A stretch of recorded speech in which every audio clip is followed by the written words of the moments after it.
रश्मि और अमर लॉकडाउन के चलते डेटिंग ऐप पर मिलते हैं। उसी बीच उनकी बॉन्डिंग बहुत अच्छी बन जाती है और दोनों एक दूसरे से प्यार करने लगते हैं। बस लॉकडाउन खत्म होते ही चट मंगनी पट शादी। उससे पहले घर में बात तो कर लो। अरे माँ पापा कभी मना नहीं करेंगे। अमर की बात सुन रश्मि खुश हो जाती है। ऐसे ही दिन बीतते हैं और देखते ही देखते लॉकडाउन खुल जाता है, जिसके अगले ही दिन अमर अपने परिवार के साथ रिश्ता लेकर रश्मि के घर पहुंच जाता है। अभी लॉकडाउन खुला ही है और कोरोना तो ख़त्म भी नहीं हुआ, इसलिए ज़्यादा कुछ ना करके अगले कुछ दिनों में छोटे फंक्शन के साथ शादी कर लेते हैं। अमर के पापा की बात पर सब सहमत हो जाते हैं। कुछ दिन बाद दोनों की शादी हो जाती है और रश्मि अपने ससुराल पहुंच जाती है। बेटा, शादी तो तूने अपनी मर्जी से कर ली, लेकिन बहू को बोल देना इस घर में हुक्म मेरा ही चलेगा, इसलिए अपना राज जमाने की कोशिश भी ना करें। माँ, रश्मि को यहाँ सिर्फ प्यार, आशीर्वाद और अपनापन चाहिए, पैसा या राज नहीं। बेटी की बात पर सास मुंह बनाए वहाँ से चली जाती है और अब वो हर रोज़ रश्मि को परेशान करना और ताने देना शुरू कर देती है। देखो, ये है आजकल की लड़की, इंटरनेट पर लड़कों से बातें करते हुए इन्हें शर्म भी नहीं आती, और यहाँ तो देखो कितनी सीधी सुशील बनकर दिखा रही है। मम्मी, शादी के रिश्ते वाले इंटरनेट ऐप से जब किसी को कोई दिक्कत नहीं है, फिर डेटिंग ऐप के जरिए मिलना किस तरह गलत हो सकता है? रश्मि के डेटिंग ऐप वाली बात सुन उसकी हैरान सास तुरंत तुनक कर पूरे घर को सिर पर उठा लेती है, जिसकी आवाज़ सुन अमर और उसके पापा भी वहाँ आ जाते हैं।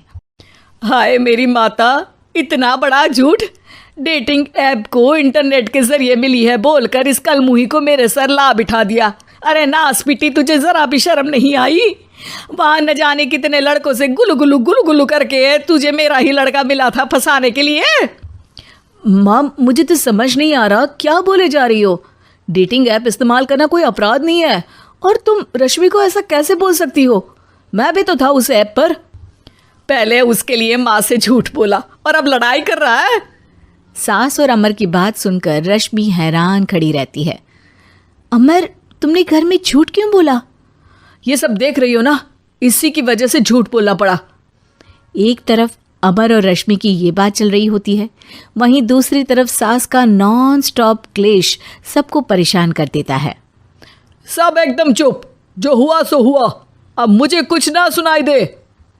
पति की बात सुन सास चुप होकर वहां से चली जाती है, लेकिन अब वो रश्मि के सिर दुनिया भर के सारे काम डालकर उसका जीना पहले से भी ज़्यादा मुश्किल कर देती है।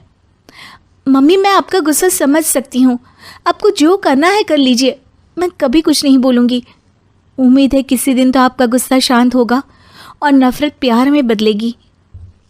रश्मि की अच्छाई को उसका नाटक समझकर सास गुस्से के 7वें आसमान पर चढ़ जाती है और उसी शाम रश्मि को नीचा दिखाने के लिए अपनी सहेलियों को घर बुलाकर उसकी बुराइयां करने लगती है। अरे कौशल्या, क्या बताऊं, आजकल के बच्चे ना बहुत एडवांस हो गए हैं। पहले रिश्ते घर परिवार वाले सब देख परख के कराते थे, और अब ये लोग खुद न जाने कहाँ कहाँ मिलकर खुद ही सब कुछ पक्का करके हमें बता देते हैं।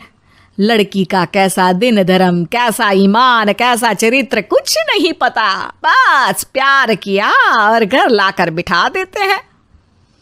अरे ऐसा क्यों बोलती हो? आजकल बच्चे अपने आप में बहुत समझदार हो गए हैं, और फिर पूरी ज़िंदगी तो उन दोनों को ही साथ निभानी है। अपनी पसंद से शादी कर भी ले तो क्या दिक्कत, तू ही देख ले, पहले इतना अच्छा बेटा और अब सोने पर सुहागे जैसी सर्वगुण संपन्न बहू।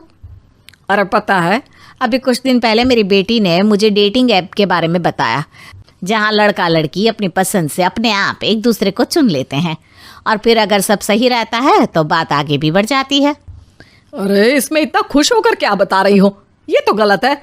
न जाने कौन क्या है, कितना झूठ कितना सच है।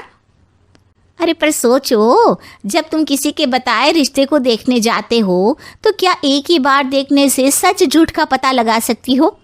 ज़रूरी नहीं कि बच्चों का लिया फैसला हमेशा गलत हो। अरे बहुत बार हमसे भी तो गलत फैसले होते हैं ना। अच्छे बुरे लोग तो हर जगह मिल सकते हैं, फिर इसमें सिर्फ बच्चे ही गलत कैसे?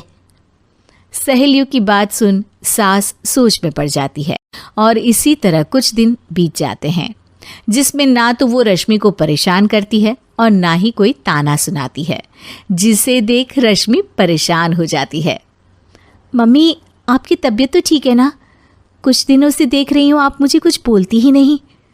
तो मेरा परेशान करना ज्यादा अच्छा लगता है क्या? नहीं, आपकी शांति उससे ज्यादा परेशान कर रही है। शांति इसलिए है क्योंकि मुझे एहसास हो गया है कि गलत तुम लोग नहीं, मेरी सोच है।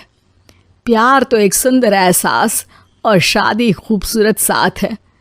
अगर ये साथ सच्चा है तो कहीं पर भी किसी भी तरह जुड़ा हो, उससे कोई फर्क नहीं पड़ता। आप कौन है? इतनी अच्छी बातें मेरी पत्नी तो नहीं बोल सकती। क्या आप भी?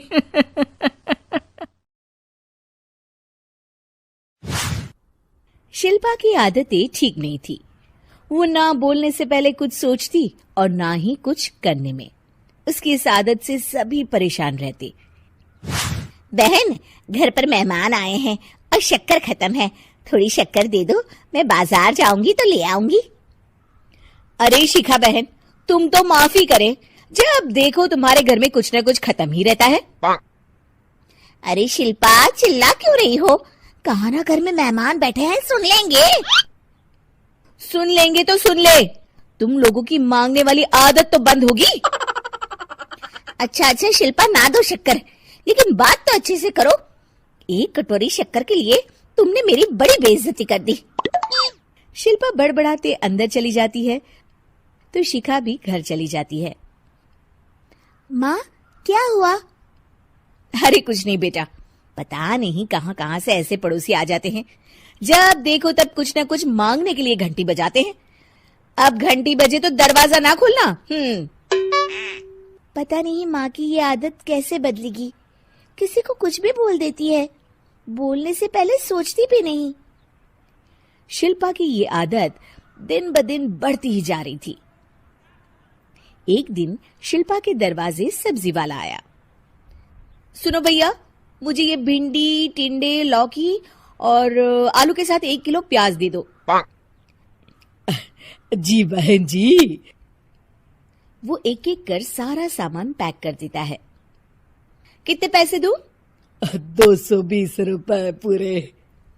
अरे इतना महंगा नहीं। हाँ, मैं तो सिर्फ 150 दूंगी। नहीं, पैसे तो पूरे लूंगा, नहीं तो सब्जी वापस कर दो। ऐसे कैसे वापस कर दूंगी?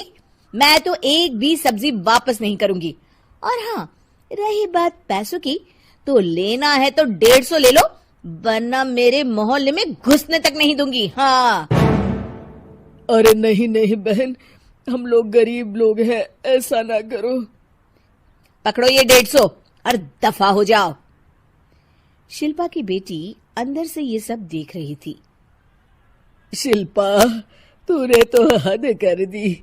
बेचारा गरीब आदमी, उसका तो गुजारा ही इसी से होता है। बोलने से पहले सोचा कर बेटा। माँ, आप चुप रहो, घर चलाना बच्चों का खेल नहीं।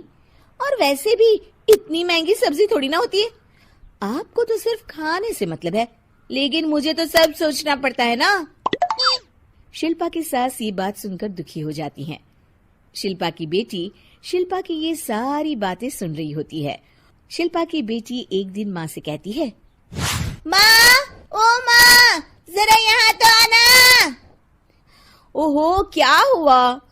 क्यों चिल्ला रही हो ऐसे बेटा? हुआ क्या? ये देखिए मेरी स्कूल की ड्रेस कितनी गंदी हो गई है, इसे कौन धोएगा? लेकिन ये तो साफ है बेटा, मैंने अपने हाथ से खुद साफ किया है। माँ, ये ड्रेस इतनी गंदी है कि मैं इसे पहन ही नहीं सकती। चलो, मुझे बाजार से नई दिलाओ। शिल्पा दुखी हो जाती है और वहां से चली जाती है कि तभी सामने उसकी सास मिल जाती है। शिल्पा, अरे ओ शिल्पा, ये क्या सब्जी बनाई है? ऐसे भी कोई सब्जी बनाता है? शिल्पा सास की इस हरकत से सकते में आ जाती है। अरे माँ को तो मैं जो बना दूं उन्हें वो पसंद आ जाता था, फिर आज वो ऐसा व्यवहार क्यों कर रही हैं? शिल्पा कुछ समझ पाती कि थोड़ी ही देर में उसका पति आ जाता है। अरे शिल्पा, ये क्या है? क्या हुआ आपको? ये मेरी अलमारी पूरी अस्त व्यस्त है, तुमसे कोई काम नहीं होता है, सारा दिन पता नहीं क्या करती रहती हो। अरे मैंने तो सारी अलमारी साफ रखी है। इसे तुम साफ कहती हो? ये तो पूरा कूड़ादान लग रही है। शिल्पा परेशान हो जाती है और समझ नहीं पाती है कि उसके साथ क्या हो रहा है। शिल्पा अकेले कमरे में जाती है और जोर जोर से रोने लगती है। तभी वहां उसका पति, सास और बेटी आ जाते हैं। शिल्पा उन लोगों को देखकर और जोर जोर से रोने लगती है।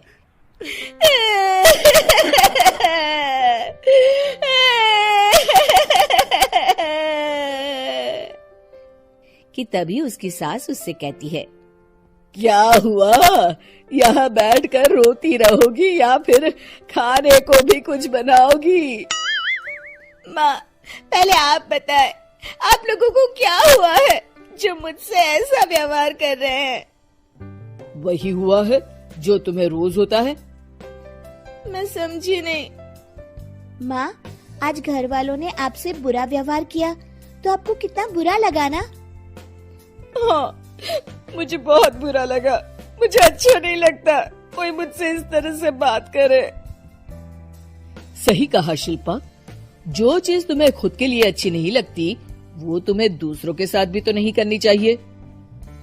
बेटा, हम तुम्हारे अपने हैं, फिर भी तुम्हें अपनों की बात का बुरा लगा। लेकिन सोचो, जिन बाहर के लोगों से तुम ऐसा व्यवहार करती हो उन्हें कैसा लगता होगा।